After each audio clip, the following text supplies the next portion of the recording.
Shalom Bapak Ibu dan Saudara terkasih di dalam nama Tuhan Yesus Kristus. Selamat pagi, salam damai sejahtera bagi kita semuanya. Roh Kudus manis, Roh Kudus menyertai, Roh Kudus menjaga, Roh Kudus selalu ada pada diri kita. Amin. Baik Bapak Ibu dan Saudara terkasih di dalam nama Tuhan Yesus, tema firman Tuhan pada pagi hari ini mengenai hukuman Allah atas kefasikan dan kelaliman manusia. Sebelum saya menyampaikan firman Tuhan pada pagi hari ini, saya mengajak Bapak Ibu, anak-anak muda dan saudara untuk berdoa, satukan hati pikiran kita kepada Tuhan. Mari kita berdoa. Bapa Tuhan yang baik, pada pagi hari ini saya menyampaikan firman Tuhan mengenai hukum Allah atas kefasikan dan kelaliman manusia. Tuhan, apapun kelaliman kami, kelalaian kami, kefasikan kami Tuhan, kami sadari Tuhan. Tetapi Tuhan, kami sadari akan semua kelakuan kami.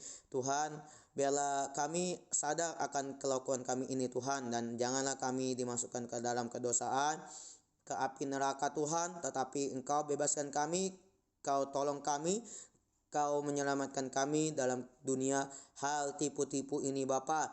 Tetapi Tuhan yang ada pada diri kami semuanya, Tuhan senantiasalah Engkau jaga kami, Tuhan yang selalu menopang kehidupan kami. Tuhan berkati aktivitas kami, pekerjaan kami, kehidupan kami.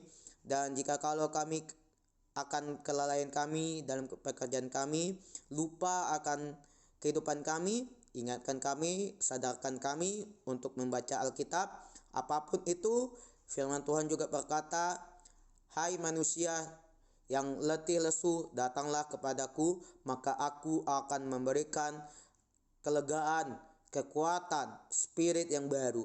Artinya Bapa, biarlah kami Tuhan yang lemah, yang letih, yang lesu, yang beban berat, dan kami datang kepada Tuhan agar kami selalu diberikan semangat yang baru, dan kami tidak lemah akan menghadapi kehidupan dunia ini Bapa. Kami tidak terarus, tidak terombang-ambing, karena Tuhanlah yang menjadi kekuatan rema perisai dalam kehidupan kami Tuhan.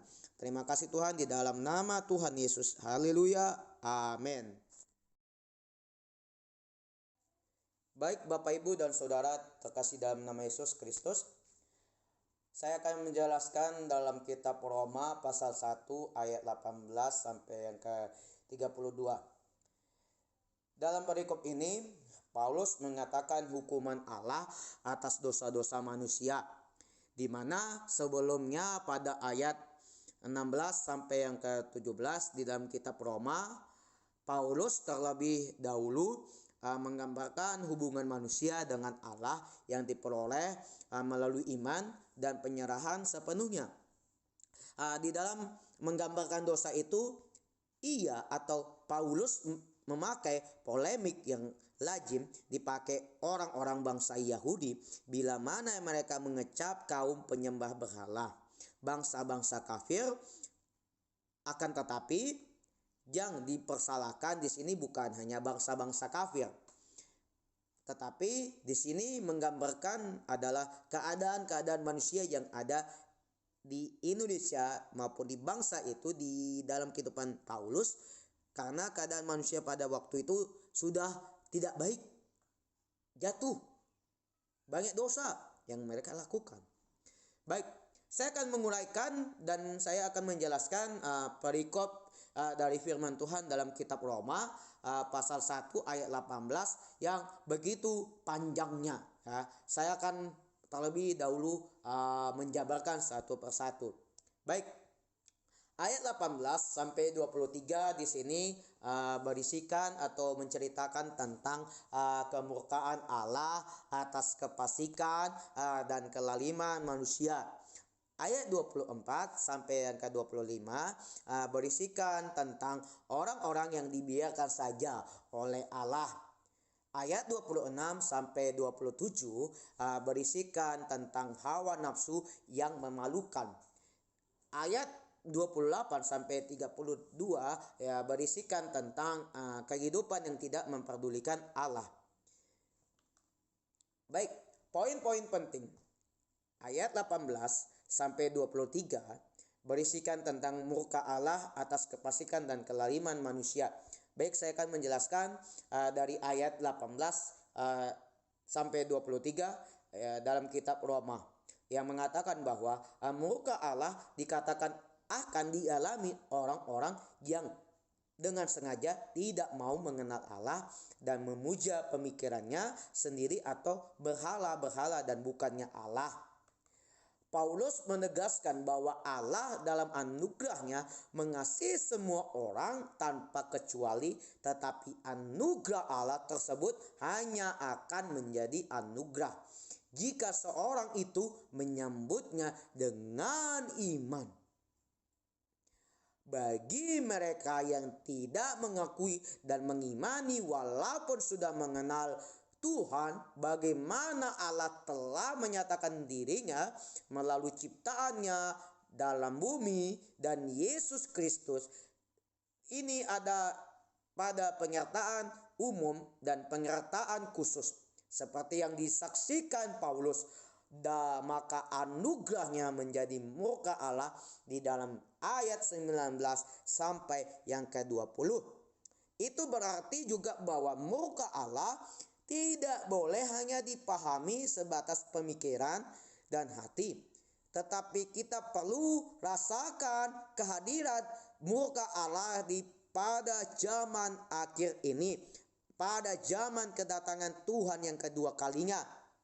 Tetapi kini dan kapan saja murka Allah itu bisa terjadi di dalam kehidupan kita sebagai manusia yang percaya Yesus Kristus. Tiada sesuatu apapun yang dapat membebaskan manusia dari murka Allah selain kasih Allah itu sendiri. Murka Allah bisa terjadi akibat kehidupan yang tidak menaruh rasa takut dan hormat kepada Allah atau kefasikan. Pola hidup yang tidak setia kepada Allah, yaitu lalim, sikap manusia yang proaktif menolak atau menindas kebenaran, kehormatan, kemuliaan Tuhan dengan menggantikan menjadi kebenaran dan kehormatan kemuliaannya dirinya sendiri.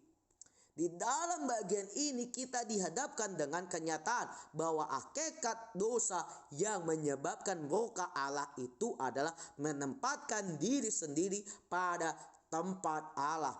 Maka kenal dan akui serta hormatilah akan Tuhan sehingga engkau terhindar dan jauh dari murka atau kefasikan dari Tuhan Yesus Kristus. Poin penting kedua, ayat 24 sampai yang ke-25 berisikan tentang orang-orang yang dibiarkan saja oleh Allah. Penjelasan dari ayat 24 sampai yang ke-25 mengatakan bahwa orang-orang yang diajarkan dibiarkan saja oleh Allah adalah mereka atau orang yang senantiasa mencari kenikmatan dengan keinginan hawa nafsu duniawi, sehingga mereka tidak mempunyai kesadaran akan Allah. Allah telah memberikan kehendak bebas kepada manusia itu.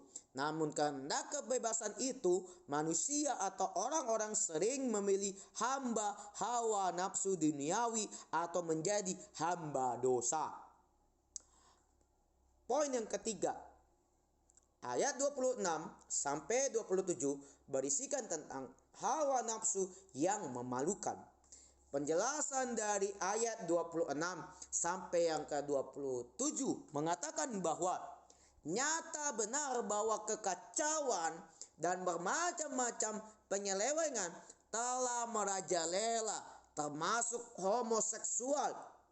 Perfeksi seksual yang digambarkan Paulus di sini tidak disebut sebagai dosa baru, melainkan akibat dari dosa. Di dalamnya paling menonjol keinginan-keinginan hawa nafsu. Karena meninggalkan penciptaan, maka manusia kehilangan kehormatannya sendiri. ilustrasi firman Tuhan. Kita bisa melihat kemurkaan Tuhan dari bencana alam saat ini yang melanda Indonesia, yaitu kebanjiran, erosi gunung berapi, dan banyak sekali kejahatan terjadi di Indonesia. Karena ini sudah seizin Tuhan, permasalahan kemurkaan Tuhan terjadi dalam hidup kita. Tujuannya agar kita mempunyai iman yang bersungguh-sungguh kepada Yesus dan mengakui Yesus sebagai juru selamat seiman 100% sebiji sesawi dalam kehidupan kita.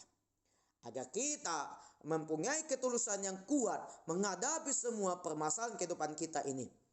Kita tahu, kita sadar bahwa COVID-19 ini juga belum selesai. Karena itulah kemurkaan Ia bagi diri kita agar kita menjaga kesehatan dalam tubuh kita dan kita tidak lalai akan kesehatan yang diingatkan Tuhan dalam kehidupan kita. Demikian firman Tuhan pada pagi hari ini. Mari kita tutup dengan doa. Bapa, terima kasih atas firman-Mu Tuhan Engkau berikan kepada hamba-Mu ini. Hamba-Mu ini tidak bisa apa-apa menyampaikan firman Tuhan. Hanya pimpinan Roh Kudus, hanya pimpinan Tuhan Yesus yang menjadi kekuatan rema dalam kehidupan kami semuanya Tuhan. Berkati juga Tuhan Bapak Ibu dalam kehidupan mereka, pekerjaan mereka, dalam aktivitas mereka. Engkau berkati, Kau jauhkan kefasikan dalam hidup mereka. Dan ingatkan juga mereka untuk saling mendoakan, saling memperhatikan, saling membaca Alkitab, saling melakukan ibadah dalam kehidupan mereka. Terima kasih Tuhan, di dalam Tuhan Yesus. Haleluya. Amin.